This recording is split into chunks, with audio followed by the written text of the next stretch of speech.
Jesus fucking Christ. If I get one more email or Facebook comment asking me to talk about this Kony 2012 crap on YouTube, I'm gonna kick somebody in the dick. It's like, okay, I get it. A bunch of spoiled white yuppies are super upset about this Joseph Kony asshole in Africa and are trying to make him famous online to get him captured and brought to justice. Which is weird, because these are the same type of idiots who are always crying about America's global imperialism and how we should stay out of other countries' affairs and bitching about the military-industrial complex and pissing their pants over collateral damage and whatnot. Which is it, tree huggers? Is the U.S. military this big, bad, scary thing that needs to be shut down and replaced with the Ministry of Hugs and Sunshine? Or do you realize that a strong military is necessary to keep dipshits like this Kony guy from pulling bullshit like mass murder and child slavery all over the world? You can't have it both ways. I hate to break it to you, but you can't bring down a murderous dictator by thumbs downing his video on YouTube or leaving a negative comment on his Facebook page or tweeting a hashtag of his name with a sad face next to it. It just doesn't work. And that's what's so goddamn aggravating about this video.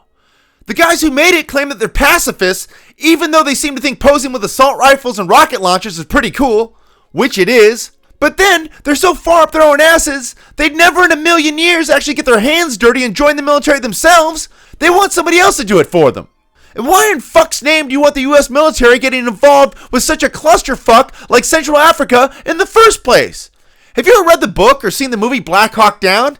It's not like these assholes really enjoy our help or are all that cooperative when we offer it to them in the first place. From watching the Kony 2012 group's video, it looks like they've got thousands of college kids showing up in their marches all over the world. Why don't these dickheads take their parents' credit cards, go buy an AR-15 and a plane ticket to the Congo, and have at Kony themselves? I mean, Jesus Christ, all he seems to have is an army comprised of children and sex slaves. You guys play a lot of Call of Duty and shit. Should be a piece of cake.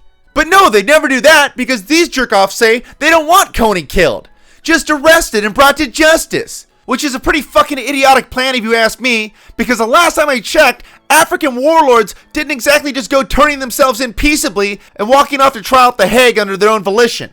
And add that to the fact that Kony isn't even in Uganda anymore, and he's probably operated in the Congo, Central African Republic, or Sudan. These places are all pretty much the four shittiest countries on earth whose only exports are famine, AIDS, and human suffering. Why in the fuck would you want to send US troops there? And not only that, if we do go over there and get rid of him, who's to say 5 more assholes won't just spring up and take his place when he's gone? You know that Central Africa's like a human douchebag despot farm, right? Check your history books or Wikipedia if you don't believe me.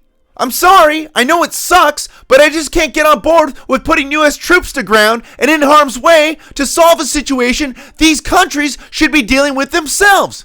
It's fucking ridiculous.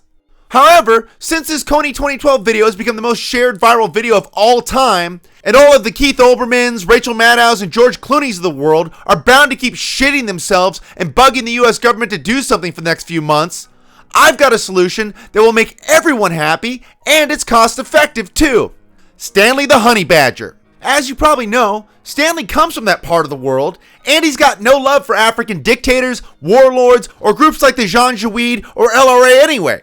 In fact, biting the dicks off of people like Joseph Kony is one of his favorite recreational pastimes. So, here's what we do. We get Stanley, we get a box from FedEx. We FedEx Stanley to Central Africa. Doesn't matter where, he knows the place pretty well and still has a lot of contacts and family back there. Stanley shows up in Africa, finds where this Kony guy is currently set up shop, then he goes there, bites off his dick, then puts 2 7.62 rounds in his chest. Kony dies, goes to hell, gets raped by gay Hitler, while Muammar Gaddafi in sunglasses watches, the children are free, the white liberal trust fund hippie idiots are happy, and then go back to doing what they do best. Growing dreadlocks, playing hacky sack, and hanging out at Dave Matthews concerts. Problem solved, problem staying solved, Stanley leads the way, go Rangers.